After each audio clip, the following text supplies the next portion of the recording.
കേരള രാഷ്ട്രീയത്തിൽ ഇത്രയധികം കോളിളക്കം ഉണ്ടാക്കി ഒരുപാട് കേസുകൾ ഉണ്ടായിട്ടാണ് അതിൻ്റെ പലതിൻ്റെയും അവസ്ഥ പിന്നീട് നാം കണ്ടു. പക്ഷെ ഇത് ഒരു ഇതുവരെ കണ്ടതിൽ ഏറ്റവും മികച്ച സർക്കാർ എന്നൊരു സൂചന നൽകുകയും ഏറ്റവും മികച്ച മുഖ്യമന്ത്രി എന്നുള്ള പദവിയിലേക്ക് ഒരാൾ അടുത്തുകൊണ്ടിരിക്കുന്നു. അദ്ദേഹം അതിനുള്ളൊരു അംഗീകാരം വാങ്ങാനായി വിദേശത്ത് പോകുന്നു. തിരിച്ചെത്തുമ്പോൾ കാണുന്നത് അദ്ദേഹത്തിന്റെ വിശ്വസ്തൻ അറസ്റ്റിൽ ഒരു വൻ വിവാദം പൊട്ടിപ്പുറപ്പെടുന്നു. അതിനോടനുബന്ധിച്ച് ഒരുപാട് മസാല കഥകൾ. ഇതിന്റെ ഉത്ഭവം എന്താണ്? സത്യം പറഞ്ഞാൽ ഉമ്മൻചാണ്ടിയുടെ ഈ UN അവാർഡ് വാങ്ങാനുള്ള പോക്കും തിരിച്ചുള്ള വരവും സത്യം പറഞ്ഞാൽ ഒരു ദുരന്തമായിരുന്നത്. ഒരു മുഖ്യമന്ത്രിയെ സംബന്ധിച്ച് ഇതിലും വലിയ ദുരന്തമുണ്ട്. അതായത് ഒരു മുഖ്യമന്ത്രിക്ക് അദ്ദേഹത്തിൻ്റെ കേരളത്തിന് വേണ്ടി അദ്ദേഹം ചെയ്ത സംഭാവനകളുടെ പേരിൽ അദ്ദേഹത്തിന് ഒരു വലിയ അംഗീകാരം രാജ്യാന്തര തലത്തിൽ കിട്ടുന്നു. ആ അംഗീകാരം വാങ്ങാൻ വേണ്ടി അദ്ദേഹം വിദേശത്ത് പോയി അംഗീകാരവുമായിട്ട് തിരിച്ചു വരുമ്പോൾ അദ്ദേഹത്തിന് കിട്ടുന്ന കല്ലേറ് അതൊരു വളരെ ദയനീയമായൊരവസ്ഥയാണ്. എന്തുകൊണ്ട് എന്നുള്ള ശ്രീ പ്രദീപ് പിള്ളയുടെ ചോദ്യം ഞാൻ അത് തന്നെയാണ് അന്വേഷിച്ചത്. ഞാൻ മനസ്സിലാക്കിയത് അന്ന് ഉമ്മൻചാണ്ടി സർക്കാർ അന്നേരം കേവലം 2 MLA-മാരുടെ ഭൂരിപക്ഷത്തിലാണ് അധികാരത്തിൽ വന്നതെങ്കിലും അദ്ദേഹം ഒട്ടേറെ വികസന പദ്ധതികൾ മെഗാ പദ്ധതികൾ നടപ്പാക്കി. അങ്ങനെ ഈ നാട്ടിലെ ഇടത്തരക്കാരുടെ കണ്ണിലുണ്ണിയായിട്ട് മാറി. പെട്ടെന്ന് അദ്ദേഹം പോപ്പുലറായി. അദ്ദേഹത്തിൻ്റെ ഇത്തരത്തിലുള്ള ഒരു ഭരണ നൈപുണ്യം തന്നെ ആയിരിക്കണം അതിന് കാരണം. രണ്ടാമത് അദ്ദേഹം അതേ സമയത്ത് തന്നെ സാധാരണ ജനങ്ങളുമായിട്ട് താതാത്മ്യം പ്രാപിക്കുന്ന തരത്തിൽ അവർക്ക് വേണ്ടി ഒട്ടേറെ കാര്യങ്ങൾ ചെയ്തു. ഞാനെല്ലാം ഇവിടെ വിശദീകരിക്കുന്നില്ല. പക്ഷേ അത്തരത്തിലുള്ള ഈ അദ്ദേഹത്തിൻ്റെ പ്രത്യേകിച്ച് ഈ ജനസമ്പർക്ക പരിപാടികളും മറ്റു എല്ലാ ജില്ലകളിലും നടത്തി രാവിലെ തൊട്ട് വൈകുന്നേരം വരെ ജനങ്ങളുടെ ഇടയിൽ ജനക്കൂട്ടത്തിൽ നിന്നുകൊണ്ട് അവരുടെ നിവേദനങ്ങൾ കേൾക്കുകയും അതിന് പരിഹാരം കാണുകയും ഇതിന് ചെറിയ ചെറിയ കാര്യങ്ങൾക്ക് പരിഹാരം കാണുകയോ ചെറിയ സംഭാവന നൽകുന്നതല്ല. ആ ഒരു ജനങ്ങളുടെ ഇടയിൽ നിന്നുകൊണ്ട് അവരുടെ പ്രശ്നങ്ങൾ കേൾക്കാൻ ഒരു ജനനേതാവ് എന്നുള്ള ഒരു വലിയ ഒരു റെവലേഷനായിരുന്നു. അപ്പോൾ ഞാൻ മനസ്സിലാക്കുന്നത് ആ സമയത്ത് ഞാൻ വെറുതെ മനസ്സിലാക്കിയതല്ല. ഞാൻ അക്കാലത്ത് പ്രതിപക്ഷത്തുണ്ടായിരുന്ന LDF-ൽ അക്കാലത്തുണ്ടായിരുന്ന അതിനുശേഷം UDF-ൽ വന്നിട്ടുള്ള ആളുകളുമായിട്ടുള്ള പലരുമായിട്ട് സംസാരിച്ചപ്പോൾ ഞാൻ മനസ്സിലാക്കിയത് ഉമ്മൻചാണ്ടി ഇങ്ങനെ വിട്ടാൽ പറ്റില്ല. ഉമ്മൻചാണ്ടി ഇങ്ങനെ പോയി കഴിഞ്ഞാൽ അടുത്ത തെരഞ്ഞെടുപ്പിൽ ഉമ്മൻചാണ്ടി തിരിച്ചു വരും.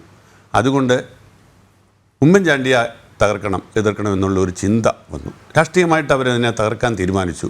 ആ സമയത്താണ് ഈ സോളാർ വിവാദം പൊങ്ങി വരുന്നത്.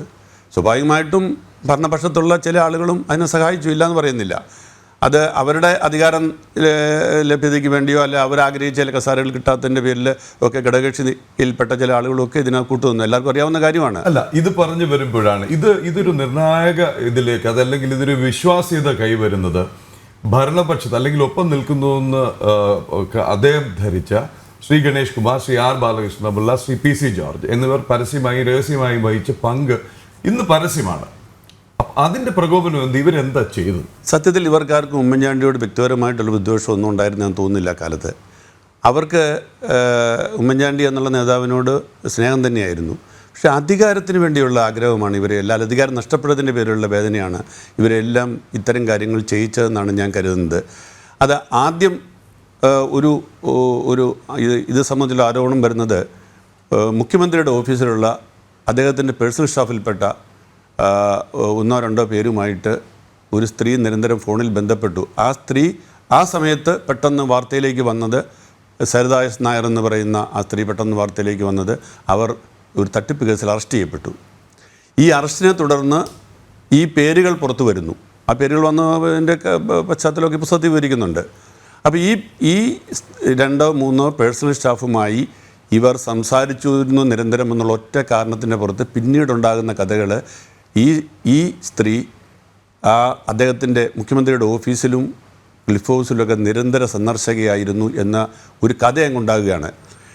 പലരും എന്നോട് പറഞ്ഞിട്ട് ഞാൻ അന്വേഷിച്ചിട്ടുണ്ട്, ഈ പുസ്തകം എഴുതുന്ന സമയത്ത് അന്വേഷിച്ചിട്ടുണ്ട്, അങ്ങനെ ഒരു നിരന്തരമായ ഒരു സന്ദർശനം ഈ സ്ത്രീ ക്ലിഫ് ഹൗസിലും ഓഫീസിലൊക്കെ നടത്തിയെന്ന് ചോദിച്ചാൽ ഞാൻ കണ്ടിട്ടില്ല. ഞാൻ വളരെയേറെ തവണ ക്ലിഫ് ഹൗസിൽ പോയിട്ടുണ്ട്, വളരെയേറെ തവണ അവിടെ ചെലവഴിച്ചിട്ടുണ്ട്. ഒരിക്കലും ഞാൻ ഈ സ്ത്രീയെ കണ്ടില്ല. അപ്പോൾ കണ്ട സ്ത്രീ എങ്ങനെ ഓർക്കുമെന്ന് ചോദിച്ചു കഴിഞ്ഞാൽ കമ്മീഷൻ തന്നെ പറഞ്ഞിട്ടുണ്ട് ഈ സ്ത്രീ ആരും മറക്കില്ല, ഒറ്റ ആകാര പ്രത്യേകത കൊണ്ട് തന്നെ ആ സ്ത്രീയെ മറക്കാൻ പറ്റില്ല എന്ന് കമ്മീഷൻ റിപ്പോർട്ട് ചെയ്തിട്ടുണ്ട്. അങ്ങനെയാണെങ്കിൽ എൻ്റെ ശ്രദ്ധയിലും പെടേണ്ടതാണ്.